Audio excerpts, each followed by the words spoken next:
Berita Al-Hijrah 12 Rejab 24 Februari, Tan Sri Muhyiddin Yassin terima suntikan pertama vaksin COVID-19.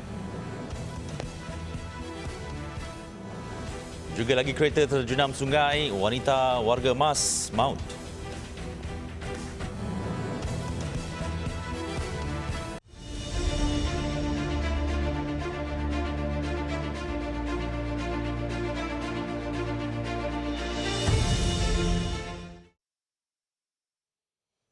Paparan itu tadi antara sebahagian detik bersejarah negara yang menyaksikan Perdana Menteri Tan Sri Muhyiddin Yassin menjadi individu pertama menerima suntikan vaksin COVID-19 petang tadi.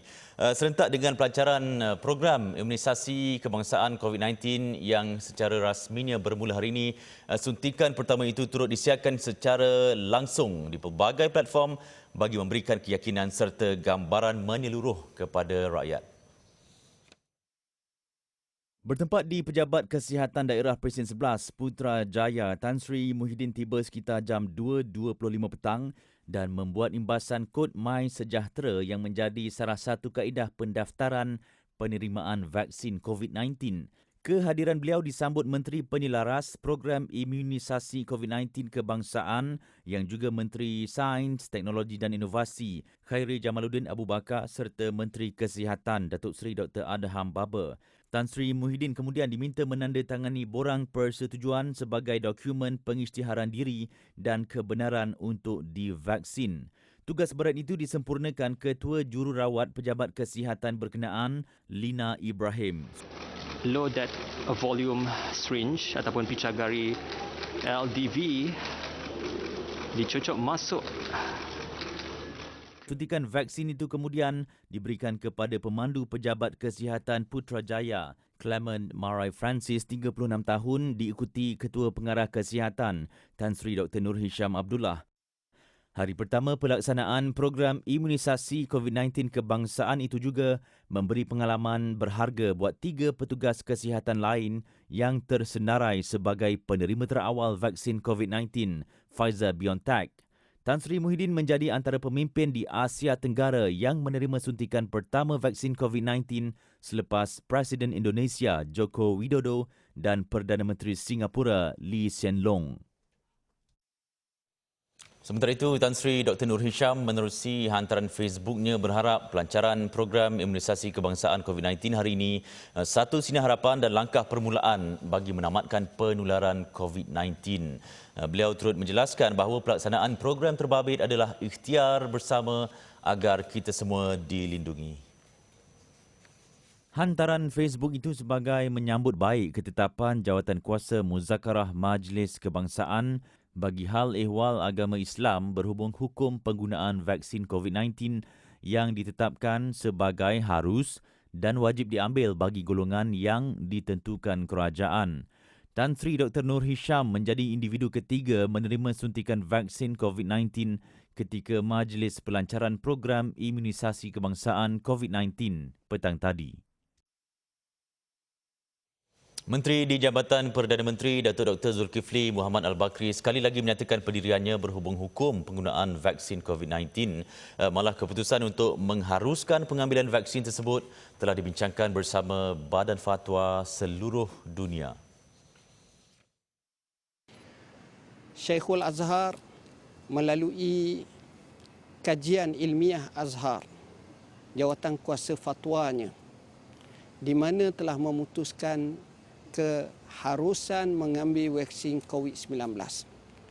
Mufti Mesir dan Jawatankuasa fatwanya Dar Ifta Misriyah, Dr. Syauqi Alam juga memberi fatwa yang sama.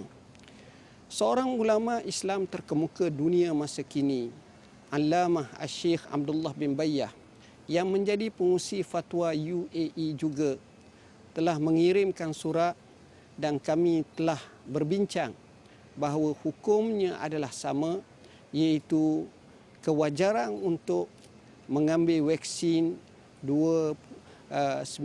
COVID-19 yang akan diambil oleh kerajaan Malaysia ini. Begitu juga Majma' Fiqh daripada Eropah, iaitu wakilnya Dr. Muhammad Az-Zuhaili juga memberi pandangan yang sama. Baik, sebarang alasan untuk menolak suntikan vaksin COVID-19 boleh menggagalkan usaha kerajaan untuk memutuskan rantaian wabak berkenaan. Timbalan Menteri di Jabatan Perdana Menteri Datuk Ahmad Marzuq Syari menegaskan program imunisasi kebangsaan COVID-19 dengan sasaran 70 hingga 80% populasi dilaksanakan hasil kajian menyeluruh dan teliti. Pihak kerajaan telah pun mengambil kira semua pandangan dan meneliti. Dari sudut keagamaan sudah jelas bahawa ianya sangat satu keperluan yang daruri, keperluan yang mendesak, dan saya menyuruh kepada semua lapisan masyarakat supaya tidak terpengaruh dengan golongan anti vaksin ini, kerana sebarang usaha untuk menolak program imunisasi vaksin daripada kerajaan ini akan menggagalkan usaha kerajaan untuk memutuskan dan membasmi rantaian COVID-19 ini. Beliau berkata demikian pada program agihan makanan Dapur Itam 3.0. Seramai 100 rakan jalanan di Pusat Gelandangan Transit Sementara Sentul Perdana di Ibu Negara menerima sumbangan pek barangan makanan kering seperti coklat dan biskut. Program anjuran Jabatan Agama Islam Wilayah Persekutuan Jawi itu telah bermula sejak 15 Februari lalu. Sebanyak 100 pek makanan disediakan 7 masjid dan surau di kawasan Parlimen Batu dan Wang Semaju untuk diedarkan ke pusat gelandangan tersebut setiap hari. Sebahagian daripada keseluruhan 50,310 dos vaksin yang telah diperuntukkan kepada negeri Kedah bagi fasa pertama program imunisasi COVID-19 kebangsaan tiba di beberapa lokasi hari ini. Kesemua vaksin berkenaan akan ditempatkan di 3 pusat penyimpanan vaksin PSV terpilih melibatkan daerah Kota Star, Kuala Muda dan Langkawi. Vaksin itu kemudiannya akan diedarkan ke 57 pusat pemberian vaksin atau PPV di seluruh negeri Kedah melibatkan fasiliti kesihatan Kementerian Kesihatan Malaysia KKM serta fasiliti agensi-agensi kerajaan dan dewan yang telah dikenal pasti. Untuk penugasan iringan keselamatan 15 orang pegawai dan anggota. Untuk penugasan statik di pusat simpanan adalah 27 orang. Pada masa yang sama, kita letakkan juga balai polis bergerak di pusat simpanan vaksin. Tadi kira tempat simpanan vaksin. Pergerakan daripada sana nak bawa ke sini, start pukul berapa tadi? Maaf Datuk, apa ramai anggota polis yang akan menerima vaksin? Pegawai dan anggota kesemuanya berjumlah 5,572 orang. Akan diambil secara berperingkat? Secara berperingkat di 14 lokasi yang telah kita pilih. Seramai 25,155 senarai penerima vaksin yang terdiri daripada petugas kesihatan KKM dan swasta, anggota PDRM, APM, Kastam, Immigration, Penjara dan Bomba akan menerima suntikan pada fasa pertama bermula 28 Februari sehingga penghujung April 2021. Program imunisasi COVID-19 kebangsaan dijangka memberi liputan vaksinasi kepada 80% penduduk dan pekerja bukan warga negara melibatkan 1.76 juta individu di negeri Kedah. Kes positif baru COVID-19 hari ini kembali melonjak kepada 3,545 kes dengan Negeri Sembilan menyumbang kes tertinggi iaitu 1,392 kes. Ia diikuti Selangor 581, Kuala Lumpur 381 dan Sarawak 353. 12 lagi kematian dilaporkan menjadikan kumulatifnya meningkat kepada 1,088 orang. Baik, seorang wanita ditemui lemas selepas keretanya terjunam ke dalam Sungai Sarawak berhampiran jambatan gantung di Satok Kuching. Mayat mangsa ditemui anggota penyelam bomba di dalam keretanya di dasar sungai berkenaan jam 12.50 tengah hari tadi. Bagaimanapun, identiti wanita berkenaan belum dikenal pasti. Jurucakap Jabatan Bomba dan Penyelamat Malaysia JBPM Sarawak berkata pihaknya menerima panggilan berhubung kejadian itu pada jam 10.30 pagi dan menggerakkan 14 anggotanya bagi operasi mencari dan menyelamat. Menurut saksi yang juga pekerja syarikat pembersihan Sungai Sarawak, Boniface Jongsin, dia cuba menyelamat dengan berusaha untuk membuka pintu kenderaan tersebut namun gagal. Kami orang kerja sini, nangga kita dah dalam air dah. Terus pergi situ lah, mau nyelamatnya. Ada coba tolonglah. Mau coba buka pintu apa semua. Dah nervous dah. Kenari warna silver. Tidak. Pakai bot saja. Tapi hampir-hampir mau karam. Menurutnya, mangsa merupakan warga emas dan ketika kejadian, wanita itu masih berada di bahagian pemandu dan tenggelam bersama kenderaan tersebut. Seorang pemandu lori dihukum gantung sampai mati oleh Mahkamah Tinggi Kuala Terengganu selepas didapati bersalah mengedar dadah jenis methamphetamine bernilai 22 juta ringgit 4 tahun lepas. Keputusan itu dibuat Hakim Datuk Abdul Wahab Muhammad ke atas Muhammad Ishak 37 tahun selepas pembelaan gagal menimbulkan keraguan munasabah terhadap kes pendakwaan. Sementara itu, tertuduh kedua iaitu kelindan sementaranya Nur Muhammad Izzuddin Nuruddin 29 tahun telah dilepas dan dibebaskan selepas didapati tidak bersalah bagi pertuduhan itu. Keputusan dibuat selepas mendapati Muhammad Izzuddin berjaya membuktikan keraguan yang munasabah terhadap kes pendakwaan. Mengikut pertuduhan, mereka didakwa bersama-sama mengedar metafetamin seberat 203,946 gram dalam ruang muatan sebuah trailer jenis Volvo. Kesalahan itu dilakukan di tepi sebuah rumah di Kampung Rawai, Bukit Payung, Marang pada jam 11 malam 25 September 2017. Mereka didakwa di bawah Seksyen 39B-1-A Akta Dadah Berbahaya 1952 yang memperuntukkan hukuman gantung sampai mati jika disabitkan. Pendakwaan dikendalikan Timbalan Pendakwa Raya Ahmad Fadli Mahmud dan Timbalan Pendakwa Raya Amir Abu Bakar Abdullah. Tertuduh Muhammad Ishak diwakili Peguam Bela Datuk Sukri Muhammad dan Nur Muhammad Izzuddin diwakili Peguam Bela Mazlan Mat Zain. Pengasas aplikasi temujanji Sugarbook didakwa di Mahkamah Magistrate Shah Alam atas pertuduhan menyiarkan kenyataan bertajuk Top 10 Sugar Baby University in Malaysia pada 10 Februari lalu.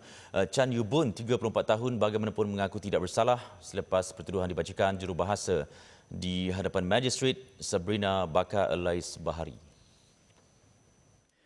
Mengikut pertuduhan, Chan didakwa menyiarkan kenyataan bertajuk Top 10 Sugar Baby University in Malaysia di laman web dengan niat menyebabkan ketakutan atau kegentaran kepada orang awam pada 10 pagi 10 Februari lalu. Hantaran berkenaan kemudian dilihat di Universiti Teknologi Mara UiTM Shah Alam pada 6.26 petang hari yang sama. Pendakwaan dibuat mengikut Seksyen 505-B Kanun Keseksaan yang memperuntukkan hukuman penjara sehingga 2 tahun atau denda atau kedua-duanya sekali jika sabit kesalahan. Mahkamah membenarkan tertuduh diikat jamin RM10,000 dengan seorang penjamin selain syarat tambahan menyerahkan pasport kepada mahkamah sehingga kes selesai. Kes akan disebut semula 26 Mac depan. Sebelum ini, pendedahan berhubung aktiviti Sugar Daddy yang menjadikan Malaysia di kedudukan ketiga di belakang India dan Indonesia menjadi kontroversi. Susulan isu terbabit, pengasasnya yang berasal dari Gelugur Pulau Pinang ditahan pada 4.30 petang 17 Februari lalu di kondominium di Ibu Negara. Status serta perkembangan siasatan berhubung ajaran agama Melayu yang dipercayai dibawa oleh individu dikenali Ibu Yati disembah maklum kepada Majlis Raja-Raja Melayu. Ketua Pengarah Jabatan Kemajuan Islam Malaysia JAKIM Datuk Abdul Aziz Jusoh berkata perkara itu telah pun dibincangkan dalam mesyuarat jawatankuasa Muzakarah Majlis Kebangsaan Hal Ehwal Agama Islam Malaysia MKI kali ke-118 minggu lepas. Kita pernah bincang dalam muzakarah MKI, sudah bincang. Bila dibincangkan itu? Saya lupa tarikh pada minggu lepas. 20, saya lupa tarikh minggu lepas. Tapi keputusan dah ada ke tu? Kita dulu komen dulu lah. Kita bawa ke pengurusan apa tu, kita bawa ke atas dulu. Standar kita begitulah. Saya tak komen itu ya dulu ya. Ajaran agama Melayu sebelum ini menimbulkan kontroversi dan jelas menyimpang dari ajaran Islam sebenar, di mana ia menggunakan lafaz syahadah yang pelik, malah menolak ajaran Islam yang dianggap Islam Arab. Beliau ditemui pada majlis penyampaian sumbangan tabung musaadah COVID-19 JAKIM Yayasan Wakaf Malaysia dan pelepasan konvoi program musaadah bantuan bencana alam ke Pasir Mas Kelantan di Putrajaya hari ini. Bantuan bernilai RM60,000 akan disampaikan kepada 200 ketua isi rumah di daerah tersebut yang terjejas banjir. Antara yang disumbangkan ialah barang keperluan seperti dapur gas, tilam dan pek barangan makanan kering. Turut menyumbang dalam misi berkenaan Masjid Negara dan Syarikat Takaful Malaysia Keluarga Berhad serta Ajinomoto Malaysia Berhad. Pelepasan konvoi disempurnakan Menteri di Jabatan Perdana Menteri Datuk Dr. Zulkifli Muhammad Al-Bakri. Selepas ini boleh berpakaian biasa ke sekolah.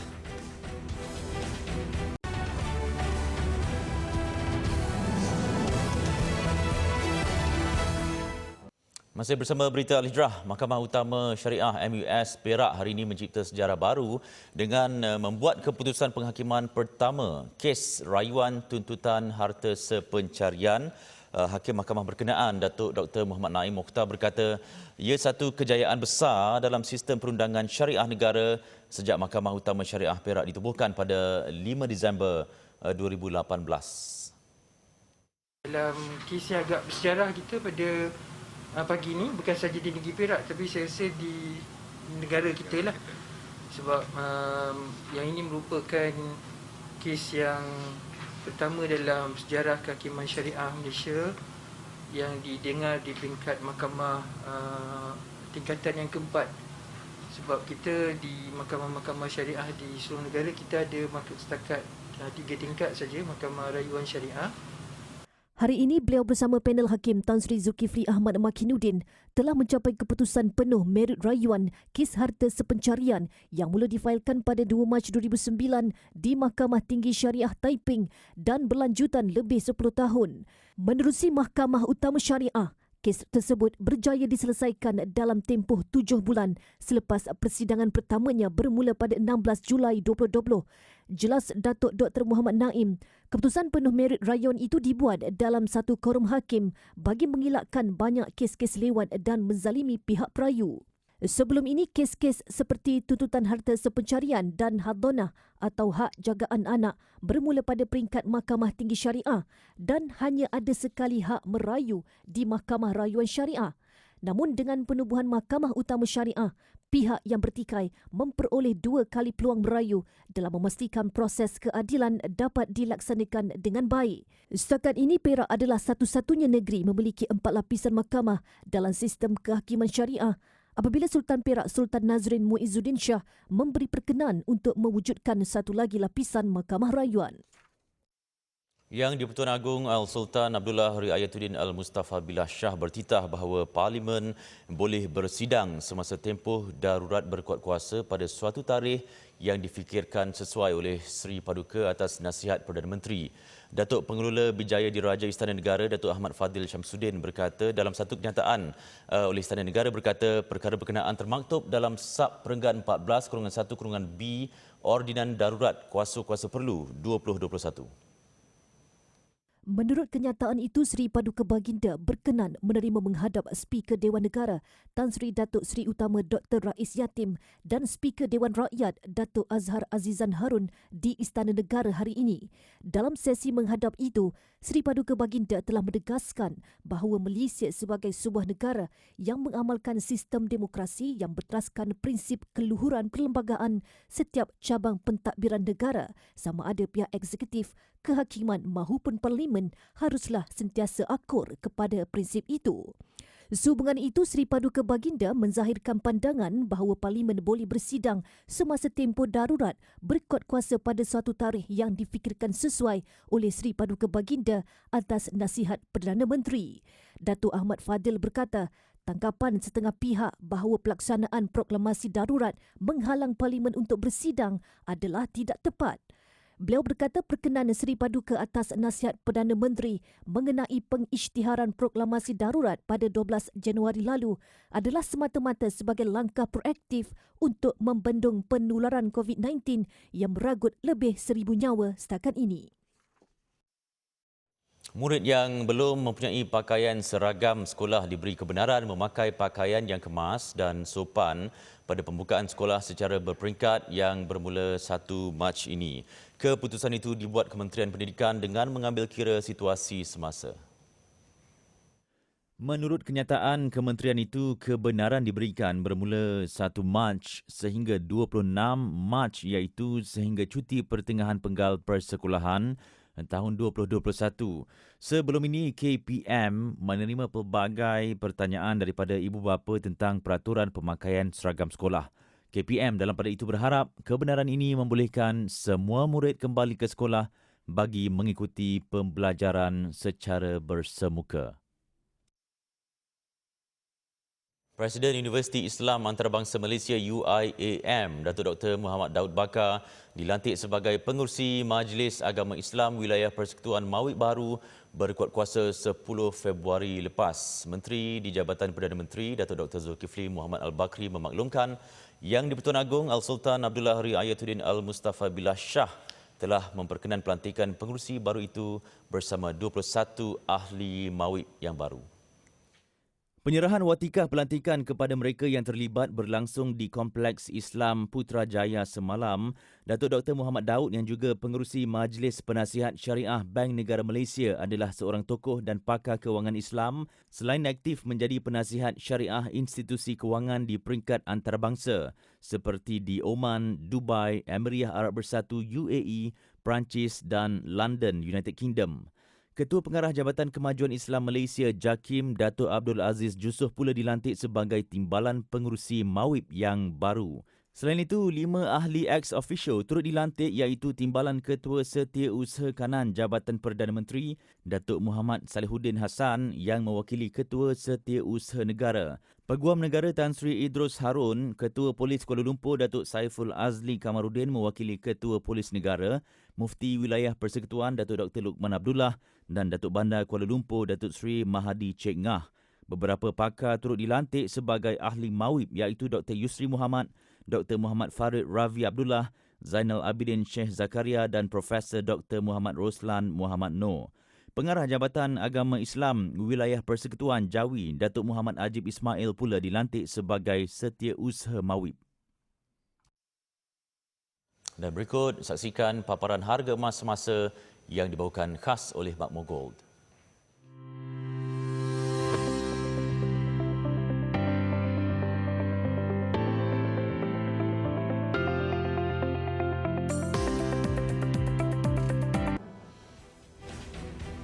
Seketika nanti rusuhan penjara 62 terbunuh. Bertemu kembali, Yadim Peduli Musaadah 2.0 terus menzahirkan keprihatinannya dengan menyampaikan sumbangan kepada sekolah dan calon-calon yang menduduki peperiksaan Sijil Pelajaran Malaysia SPM dan Sijil Tinggi Pelajaran Malaysia STPM. Bagi tujuan berkenaan, Yadim akan turun padang ke 50 sekolah terpilih di seluruh negara yang menyertai program Rakan Remaja.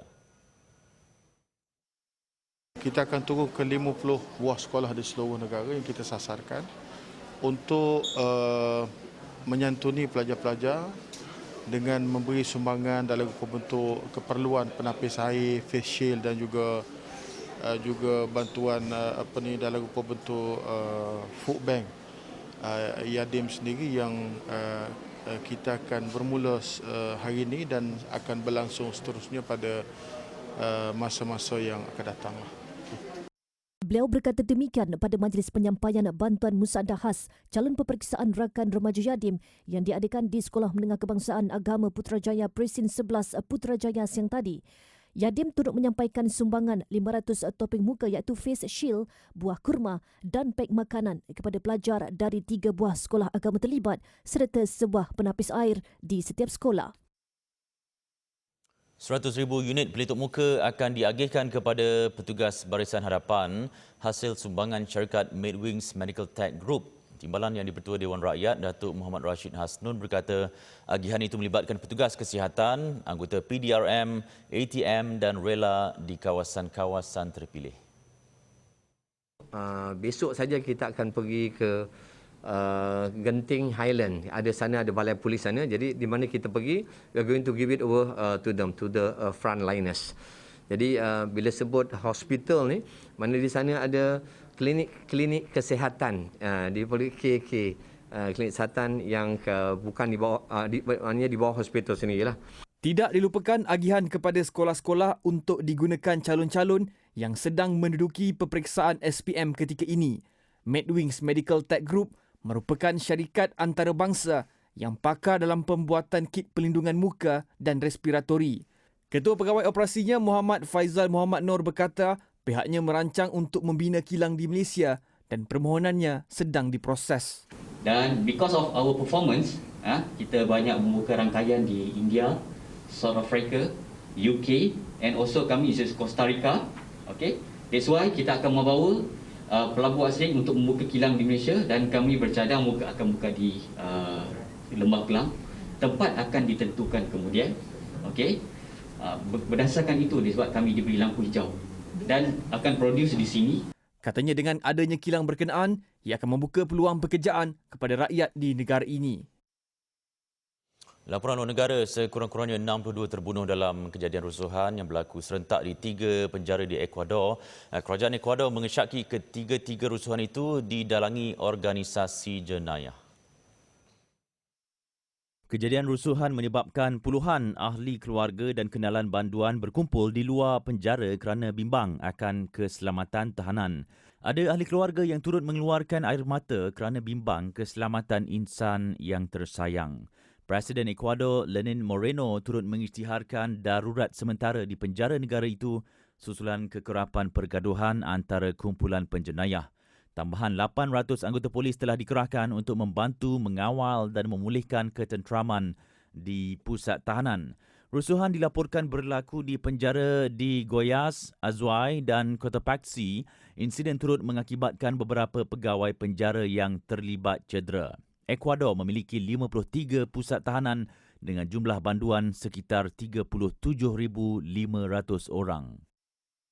Pemain golf Tiger Woods dikejarkan ke Hospital Los Angeles hari ini selepas beliau terlibat dalam kemalangan jalan raya hingga menyebabkan kecederaan. Kemalangan kira-kira jam 7.12 pagi itu dilaporkan berlaku selepas kenderaan dipandu Woods hilang kawalan lalu terbabas ke lereng bukit. Pasukan keselamatan terpaksa memotong bingkai kaca hadapan kenderaan untuk mengeluarkan Woods. Pemain golf itu dilapor mengalami patah tulang di kedua-dua belah kakinya. Bagaimanapun, media melaporkan kecederaan dialami Woods tidak mengancam nyawanya. Polis ketika ini sedang menyiasat punca kejadian.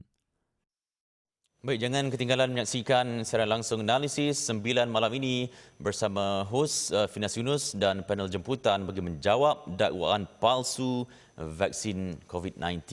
Baik, sekian berita Al-Hijrah. Saya Ari Rahman. Kita jumpa lagi. Assalamualaikum warahmatullahi wabarakatuh. Selamat malam.